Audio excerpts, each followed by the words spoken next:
So one of my viewers suggested purchasing one of these, and it is a Hotfix applicator. And I did try it once already. I'll show you what I did, but I think the piece I used was a little big. So if you want a really big hole, this worked pretty good. But I put one of the smaller ends on, and we're going to try it again. I'm just going to let it heat up. But this kit comes with like a manual. It comes with these little pencils, which I think are for putting on beads. Oops. And it's for doing rhinestones with glue on them, which I actually might try on something. Could always use some kind of bedazzled item. And it comes with a few different ends here. And this is the one I tried. Actually, let's take it out here while this is heating up. This is the one I initially used.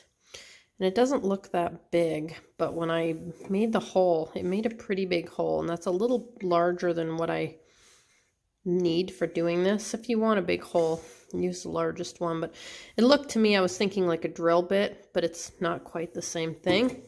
But it comes with a whole bunch of different ends. And this was $20 Canadian, so I didn't think that was too bad of a price, but we're going to try it out again. It did work very well, but that made a little bit too big of a hole, so I figured I'd fire it up again, and we'll see if it makes a hole that's a little more appropriately sized for what we're using. This kit also came with a pair of tweezers, which will be useful, and this wire brush, which I probably honestly won't use for anything, but you never know.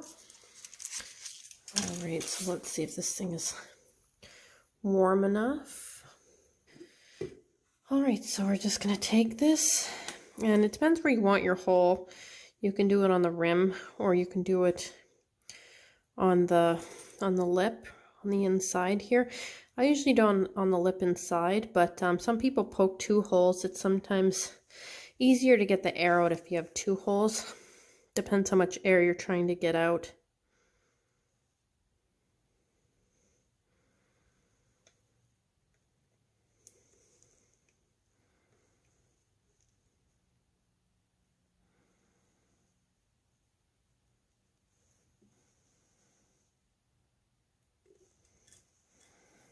Look at that. That's so easy. I see what the metal brush is for. I think it's to get the, oops, I just gotta focus that, see if you can get the plastic out of the end of these if you end up with any. That is pretty nifty. Look at that.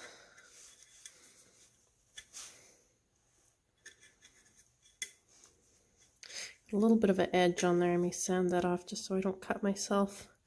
But that is pretty good. Let's try one on the edge. I'll do one of the tumblers that doesn't need any air in it with this one.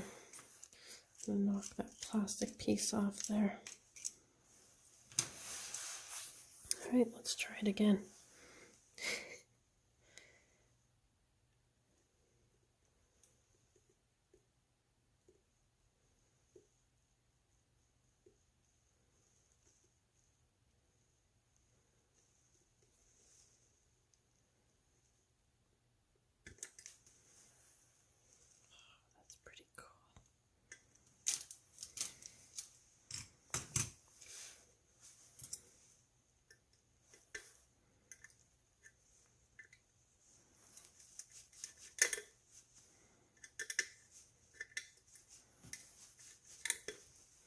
I think I'll just take my sander to the edge of that, but that makes a pretty nice clean hole.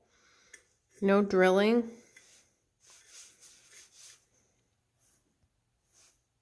I think this is likely going to be my new way of doing this. That was super duper easy. If you have a thicker glitter that you're trying to get through, definitely try one of the larger ends, because that's just going to work a lot better. And I think when you're trying to do this, use the end with the little divot in it, not the flat end. The first one I did, I used the flat end, and you can see it made a bit of a mess. But I think with the flat, or with the end with the divot in it, you're gonna end up with the plastic going into the divot and not making a mess. So that's my tips for this. I hope this was helpful.